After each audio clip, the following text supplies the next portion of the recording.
Então, fizemos o pedido para as pessoas mandarem e-mails para nós, já recebemos.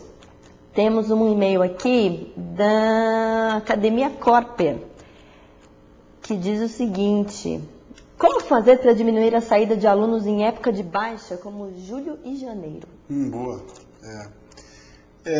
É interessante isso, porque tem academias que são perfis diferentes. Tem academias só fazendo uma interrupção, o Alexandre Osório de BH que mandou. O Alexandre. Alexandre de BH. Alexandre, assim, primeiro fase crítica, né, das academias. E o problema é o seguinte, né, para nós é uma coisa complexa, porque além de tudo chega no momento que tem a queda e é o momento de 13º, de férias, né, então tem um grande problema. O que a gente tem que fazer? Estrategicamente trabalhar com planos, né? Porque quando você aumenta o tempo do plano, você diminui a evasão, né? O que tem que se fazer? Eu acredito muito numa prévia. Eu acho que tem que ter uma prévia muito estratégica, tanto para venda, uma coisa é a venda de planos. Por exemplo, agora a gente está entrando numa fase importante, porque esse ano, tem uma dica para todo mundo aqui, vocês já viram o calendário desse ano? Todo mundo que é gestor de academia sabe o que aconteceu em abril. Em abril desse ano, foi um abril péssimo para a grande maioria das academias. Por quê? Porque a gente teve nós tivemos 3 feriados, e isso quebra a academia, isso é péssimo. Depois a gente teve o mês de maio, que já não é um mês muito forte, depois a gente teve o mês de junho, que começa a cair, né? Isso para a maioria das academias. Tem muita academia que não responde dessa maneira, isso depois eu explico. Agora, o que acontece? Esse ano, você já viu o calendário de novembro como é que vai ser? Ou seja, tem muito feriado em novembro também. Então, ou seja, novembro antes de dezembro, um mês antes de dezembro, ou seja, a queda vai ser antecipada. Então, o que a gente tem que fazer? Planos estratégicos. Então, assim, será que nós que estamos trabalhando na estratégia de venda de um projeto, que para mim o projeto da academia ele tem que ter pelo menos um ano. Você tem que fazer um projeto de planos, um projeto de venda de pelo menos um ano. Será que você está preparado para isso? Ou seja, será que agora, agosto, setembro, outubro, novembro, dezembro e janeiro, não é a hora de você lançar um baita de um plano interessante semestral? Por exemplo, estou dando um exemplo só. Né? Então, ou seja, a venda tem que ser estrategicamente bem trabalhada. Aliar isso a um brinde, a uma coisa bacana que faz o cliente se seduzir a realmente antecipar o plano dele ou comprar um plano, ou renovar o plano dele nesse formato. O que eu quero dizer é o seguinte: nós, estrategicamente, gestores, a gente tem que se preocupar antes. A gente tem que ter essa informação dos feriados. Como é que vai ser 2010 em feriado? Vocês já olharam? Dá uma olhada no calendário que é melhor do que 2009, mas tem muito problema também, que a gente vai ter que saber e trabalhar isso com antecedência. Isso é fundamental. É um planejamento com bastante antecedência. Mas o que é importante aí, além das vendas, é o que é que você faz na academia. Em maio e junho, qual é a quantidade, qual é a informação que você passa para o seu cliente, para dizer o seguinte: eu adoro aqui e eu não vou desistir mesmo no frio. Você tem que passar essa mensagem, ele tem que levar para casa essa mensagem. E aí que entra um bom programa de retenção. Vou dar um exemplo. Um bom programa de retenção tem alguma coisa que a gente chama, um departamento de eventos hiperativo. Então é uma fase de, por exemplo, você intensificar onde? Nos eventos, para você poder aumentar o nível de relacionamento. Uma coisa que a gente falou isso no programa passado, mas eu quero só fazer um comentário. Não se esqueçam que a academia é um fenômeno socioafetivo. É estético, mas o que está por trás do estético é uma questão social e afetiva, principalmente para os jovens. É saúde, mas muito do que está por trás é socioafetivo, ou seja, o processo de manutenção do cliente se dá muito, não pelo resultado estético, ou pelo resultado só do seu condicionamento, da sua melhora de saúde, mas muito pelas relações que se constroem na academia.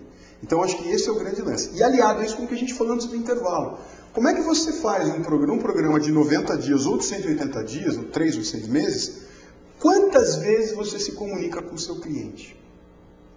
É a proatividade da academia. Aí eu digo por e-mail, pessoalmente, por telefone, ou por carta, ou da maneira que for. Como é que é isso? Aí não é só ligar para falar, e aí, tá tudo bem? Não é disso que eu estou falando. É uma reorganização do programa de exercício. Por exemplo, eu estou te chamando aqui porque eu vou te dar um presente. Eu, obviamente, estou olhando aqui no meu controle, estou vendo que a minha aluna Débora aqui está frequentando a academia de 2 a 3 vezes por semana nesses primeiros 40 dias. Eu vou chamar a Débora para reorganizar o programa dela. Só que eu estou vendo que a Débora está vindo na academia. Isso é muito bom. O que eu vou fazer? Eu vou dar de presente para ela um programa de análise da composição corporal, né? Para ver o quanto ela melhorou. Vou dar de presente para ela. Então, além de eu chamar, fazer um contato com ela, dar os parabéns pela frequência dela, falar, olha, o teu programa de exercício, acho que você pode colocar aqui mais 2 aulas de alongamento na semana. Você pode, vamos ver um horário. Ah, não é alongamento, não quero alongamento. E uma aula de abdominal aqui, uma outra aula. Então, é simplesmente pelo fato de você criar uma reorganização do programa, manter o contato e dar um presente para você, no sentido de mostrar para você o resultado que você já está tendo. Que você já conquistou até aqui. E, ou seja, que vale a pena ir em frente. Eu pego uma fase crítica e, obviamente, eu dou um exemplo para ele. Então, ou seja, o grande segredo é esse, né? O que eu falaria aí de novo com o Alexandre é estrategicamente trabalhar com venda e criar programas específicos para essa fase. Então, isso que eu falei aqui agora dos 45, dos 90 e dos 180 dias, é muito importante que você faça ações estratégicas nessa fase que o cliente pode estar pensando em desistir, porque esfriou, porque o tempo quer férias, porque eu vou viajar, enfim, é isso. Temos uma outra pergunta aqui do Maurício Garcia, lá de Teresópolis, no Rio. Maurício, vamos fazer essa pergunta. Ele quer saber, Fábio, qual o nome que você daria ao novo modelo de avaliação física? E como seria esse modelo proativo? Maurício, sua pergunta é ótima. Eu passei hoje boa parte da tarde fazendo isso, né, trabalhando nesse projeto. Eu tenho um nome para sugerir, né, uma sugestão. Eu acho que, por exemplo, isso é uma coisa interessante. Eu não sei se o Maurício é profissional de educação física ou se não é, trabalha com profissionais, mas o profissional de educação física, ele tem uma formação que o permite fazer 2 coisas. Né? Primeira coisa é diagnosticar e a segunda é prescrever. O profissional de educação física tem essas 2 responsabilidades. Diagnosticar o nível de aptidão física da pessoa e prescrever, fazer a prescrição de exercício físico para essa pessoa. Então essas são as competências básicas de um profissional que trabalha aí na academia especificamente. Eu não vou nem falar da escola, de outras áreas, mas eu estou trazendo para a academia.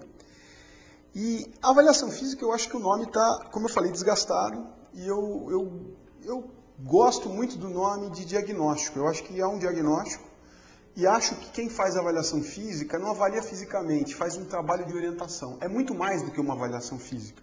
Eu acho que o trabalho é uma orientação, né? E acho que essa avaliação física tem que fugir daquele modelo básico. Eu acho que a avaliação física não pode ser depois de 3 meses ou depois de 6 meses. A avaliação física tem que ser um constante. Né? E uma outra dica que a gente dá, que a gente tem trabalhado e falado isso muito nas últimas palestras, nos últimos congressos, é que a avaliação física não precisa ter um pacote único. Não precisa ter um pacote, não precisa ser todo aquele monte de coisa que a gente faz, né? Testes de aptidão física, testes circunferência, dobra cutâneas, testes de flexibilidade, capacidade aeróbia, potência anaeróbia, às vezes tem gente que faz até o engate, academia, enfim, tem vários desses. Agora, pega isso e quebra. Transforma em pacotes. Não precisa ser uma coisa. O pacote completo no início é importante. Lógico que é importante, mas depois você tem que quebrar esses pacotes. Né? Como eu dei o exemplo aqui, depois de 45 dias, dá um pacote de composição corporal, análise de circunferência. Né? E vai desmembrando isso, utilizando todas essas ferramentas da avaliação física que são maravilhosas para retenção, como estratégia de motivação do cliente. Agora o nome, que eu não esqueci não, que eu sugiro é o diagnóstico de orientação técnica, é o DOT, DOT, diagnóstico de orientação técnica. Essa é a sugestão que a gente dá para as novas coisas. É uma sugestão. A gente tem começado a utilizar isso em alguns lugares.